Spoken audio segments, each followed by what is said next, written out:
Masyarakat harus sadar, kita harus sadari bahwa pemilu itu tidak bisa membahagiakan semuanya. Iya. Ya, Mereka selalu mengatakan bahwa lebih baik kita golput aja. Yaitu.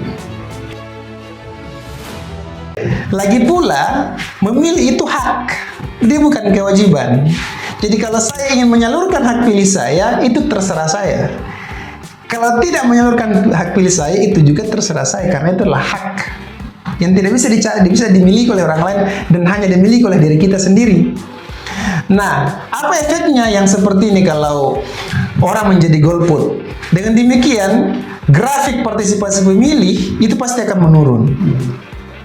Kemudian, efeknya pada kebijakan negara, kebijakan satu kabupaten, satu wilayah itu juga pasti akan parsial, dia tidak holistik, dia tidak menyeluruh kepada yang lain, tetapi hanya spesifik kepada kelompok tertentu. Ya, karena begini, masyarakat harus sadar, kita harus sadari bahwa pemilu itu tidak bisa membahagiakan semuanya. Iya. Ya, hasil pemilu ya, atau hasil kebijakan dari pemimpin itu tidak bisa membahagiakan semuanya. Namanya kebijakan politik tidak bisa membahagiakan semuanya. Tetapi ada namanya kebahagiaan minimum yang akan diusahakan secara maksimum oleh politis yang terpilih. Nah, kita juga harusnya inginkan pendidikan pemilih kepada masyarakat ini. Berhentilah menagih ya yang tidak mesti diakal kepada calon yang terpilih. Misalnya berikan bantuan kepada personal. Itu salah sebenarnya. Yang kita harus pahami bahwa ketika pemimpin terpilih, tentunya program-program yang dijalankan semua adalah program-program yang berbau kolektif. Seperti pembangunan jalan lintas kabupaten, lintas daerah, jalan setapak yang semua dinikmati oleh masyarakat. Bukan dinikmati oleh satu orang. Salah kaprah kita dalam memahami politik, salah kaprah kita dalam memahami pemimpin ketika terpilih melakukan apa. Bukan untuk satu orang, tidak. Tapi dia harus melakukan untuk semua. Ini yang perlu ditekankan kepada pemilih itu sendiri pada saat, bukan pemilu ya, tapi pada saat pra pemilu. Harus diingat juga bahwa pra pemilu itu fase kognitif. Pemilu itulah fase interaksi antara pemilih dengan politisi. Pasca pemilu adalah harapan yang akan diwujudkan kepada pemilih.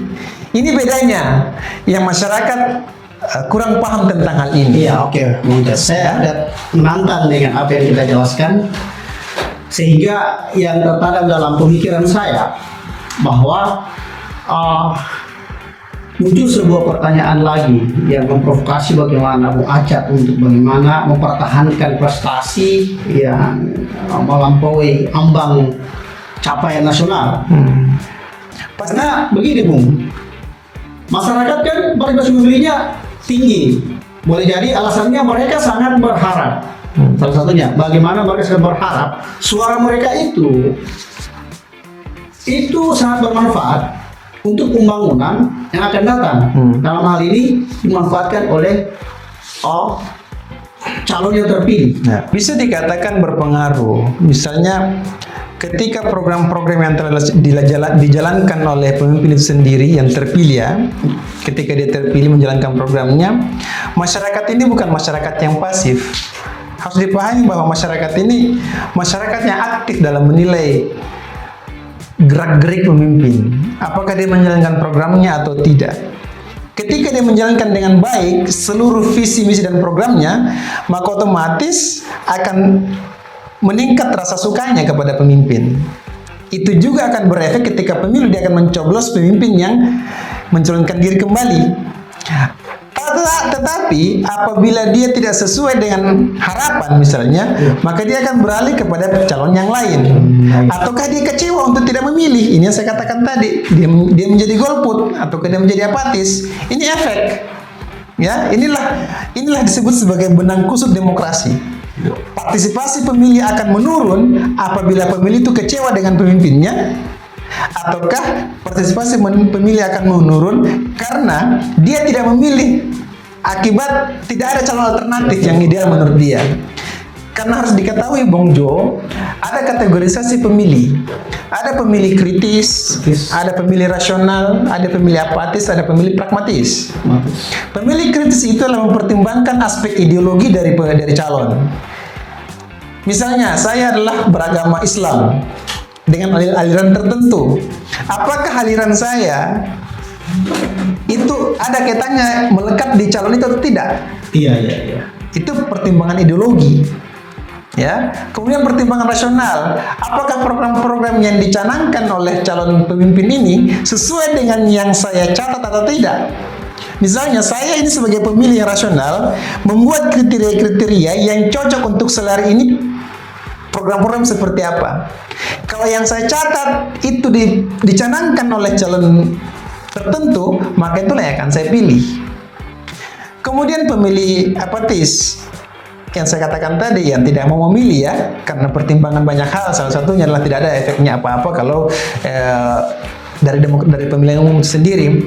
Yang kedua, pemilih pragmatis, yaitu kalau ada yang dijanjikan, ada yang diberikan oleh calon, maka dia akan memilih. Tidak diberikan, maka dia tidak memilih.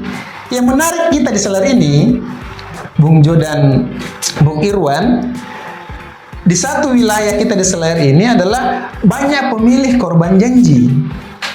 Saya kategorikan begitu namanya, pemilih korban janji. Apa itu pemilih korban janji? Yang dijanjikan untuk diberikan hadiah atau diberikan sesuatu untuk mencoblos calon, tapi tidak diberikan.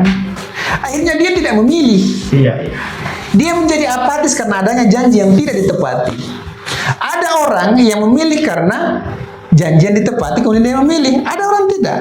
Jadi bahkan seperti fenomena yang sangat aneh di Selayar ini. Pemilih korban janji ini menjadi fenomena yang menarik untuk kita pahami bersama, dan semoga kedepannya itu tidak ada lagi.